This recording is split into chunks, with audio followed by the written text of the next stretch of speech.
So what we're going to do here is, this is for if we have a court and access to a court. One of the things that we want to try to do as best as possible is simulate a real game experience. So I actually have my extra pair of shoes here that I wore, that I brought here, and they're going to simulate a defender. So as coach is going to make his dribble attack, he's going to have a defender right here. If they're in a decently wide stance, this would be about where their feet would be. So to mimic a really good defender, get into what a normal defensive stance for you would be and put it there. And if you really want to make it challenging, get to a normal stance of where it would be for you and go a little bit wider.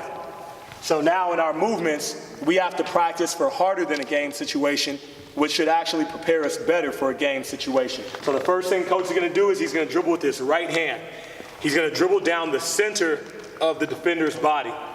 As he dribbles down the center, he's going to go with an in-out, like what we worked on before in our ball handling burnout. So he's going to go in-out, and as he goes in and out, he's going to plant with his left. Get that defender going to his or her right. That way, Trevor can now change direction and attack. But now, typically in a game, when we have this situation, we have an offensive player that's typically over here in the corner that Coach Dedrick is guarding. So when Coach Trevor gets by that first defender, he has to deal with the secondary defender who could possibly help out. So the first maneuver that we're going to make in our scoring attack after the in and out is utilize a pass fake. Oh. So as Coach dribbles here, this defender typically is going to try to help. Typically defenders are taught, follow the ball. So now as Coach pass fakes out there, Coach Dedrick is going to go back out to his man, and that's going to allow Coach Trevor to take another step and finish for a layup. A lot of teams play 5 out. Think about this player being the wing position on the 5 out. Player over there in the corner, player over here in the top, player in the wing, player in the corner. This is the best way to attack a situation where you have an offensive player and a defender guarding them in the corner, being able to get by those, both your initial defender, help defender, and finish at the rim. Let's see it.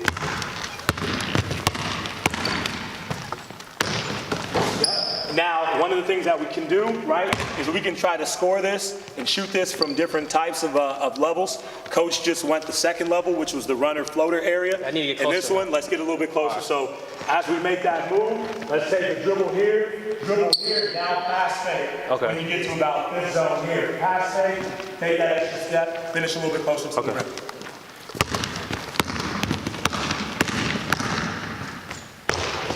There we go. The second series is going to be off the spin move. So we're doing the same exact thing with our in and out. So we're dribbling, we're coming here with the in and out, okay? Trevor's the defender right now, acting as a defender. As I make this move, Trevor's actually going to let me get by him. You're going to cut me off a little bit lower. So as I come here, I'm going to go in and out. Here, as Trevor cuts me off, I'm going to plant, okay? I'm going to drop, and then I'm going to swing. Okay, so it's or as I like to say, it's a drop, swing, bring. So I'm gonna go dribble, drop step, I'm gonna swing the leg, and I'm gonna bring my other leg, and I'm gonna go off 2 for the layup.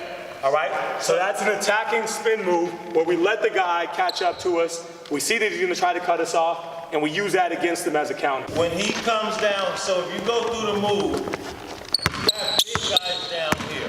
And when coach gets there, right, I come, if I bump him, he's not off base because he centered himself. Okay, and he has a wide base by planting that foot. And so if I bump him right there, he's not gonna go off course. I'm gonna fall over him. It's gonna be a foul on me, and he still has a wide enough base to make the layup. So he's going from a dribble into here. When he's halfway through spinning here, he's in a perfect post position. So this is just how easily it is to transition from a guard to a post position. And even if you're a 7-footer and you bump him, if he jumps straight up the 7-footer's body, he still has a chance to get that ball over him because that 7-footer doesn't have a gather to close out on your shot. Okay, we're here and out. Our fake, 1, 2. Right, as Coach said, the defender's here. I'm locked in, I can always take another step. I can take another step, get distance away from that help defender. Now shooting on this side, go up for that layup. So very similar to the pass fake, okay? We're adding our steps to mirror the pass fake. So as I make my move here, I go hard in and out. I take my dribbles. I realize that coach is probably going to try to cut me off a little bit lower. So what I'm doing here is I'm going pass fake. And as I go pass fake, it's boom, over the top. All right? For that little mid-range floater or mid-area floater. I probably won't be able to get all the way to the key on that. But the difference is with the spin is that in the spin, you're stopping your momentum for a half a beat and then recreating it. With the Euro step, you're going with our momentum, but we're slowing ourselves down in a more controlled area and fashion where our eyes are still on the rim. So both things are highly effective. It's just two different means to make a counter move if the defender cuts off your initial attack.